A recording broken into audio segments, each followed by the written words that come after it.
I love proving people wrong. I just love that. So if you tell me go left, I'll go right. My name is John Paul Lee. I am the CEO and founder of Tavalon Tea and the president of Koso Fresh. I was working for a 9-to-5 job, working for somebody else. It took me a long time to get the courage, and the stupidity kicked in and said, you know what, let's leave this cushy, very, very safe job and let's get into the world of entrepreneurialism that requires a lot of risk.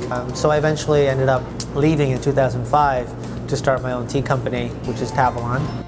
The only way to secure and ensure that this is going to be my own company is to put everything on the line, and that's why I ended up selling my house, sold my car, pulled out the credit cards, and funded it myself.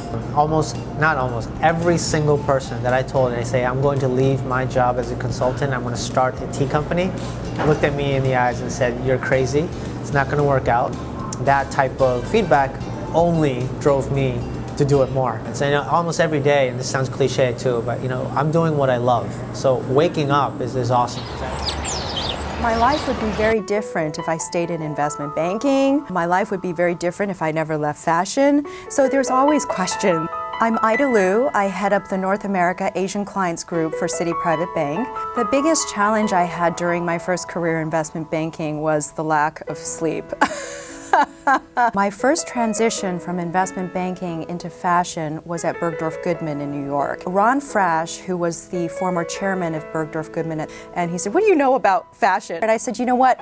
I can offer a very different perspective. So he gave me a small business, a money-losing business, and in 6 months we turned that business around to one of the top performing businesses in the European designer collection at Bergdorf. I transitioned back to finance because during my time in the fashion industry, I realized that there was a distinct and unique opportunity to help fashion designers with their wealth management strategies. And I actually pitched that to Citi just over 6 years ago when I joined. You can't always succeed. You always have bumps in the road. But what I have learned is that sometimes you have to take a step back in order to take 2 steps forward.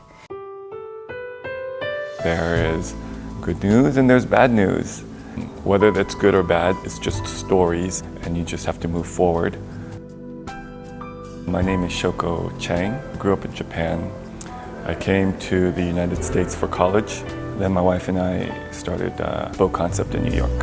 I felt that working in corporate America meant I was really shuffling papers all day. I wanted to try something different. I wanted something that was for myself. When I left McKinsey & Company, I had to give it all. It was do or die situation. This is our first store. And as you can see, the ceilings are high. We did not have a laptop. In order to work, we had to be here. And so we were stuck here till 3 or 4 in the morning.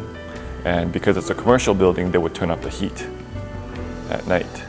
And we would wear our winter coats and gloves and work on the computer. Owning a business can be lonely because no matter how close you feel with your staff, when the staff sees me, I'm always their boss. The Outstanding 50 is good for me because I get to meet other entrepreneurs who are in a similar situation. Outstanding 50 Asian Americans in Business Award Program is a program designed to honor Asian American corporate executives, entrepreneurs, and the business professional. Through this award program, we hope to highlight the accomplishment of the individual as well as the contribution that they have made to the larger economy. And I think it's important that the corporate America recognize the accomplishment of this individual and how they can contribute to the corporate bottom line, as well as the developing the business for many of these corporations all over the world. We are the minorities, and I think there are better ways to improve. And for example, the AABDC is certainly a good example of how recognition is executed and how networking is executed. John Paul Lee, Tavalon Tea. From Bow Concept, New York. Receiving an award isn't just about receiving an award, it's also you feel that you've made some recognition to the community or impact to the community, and it's also a time when you can reflect about how other people helped you get to where you are. I don't think that there are a lot of awards out there recognizing the tremendous accomplishments of Asians, but I do believe that this one is a great one and hopefully will pave the way for many other awards that will come.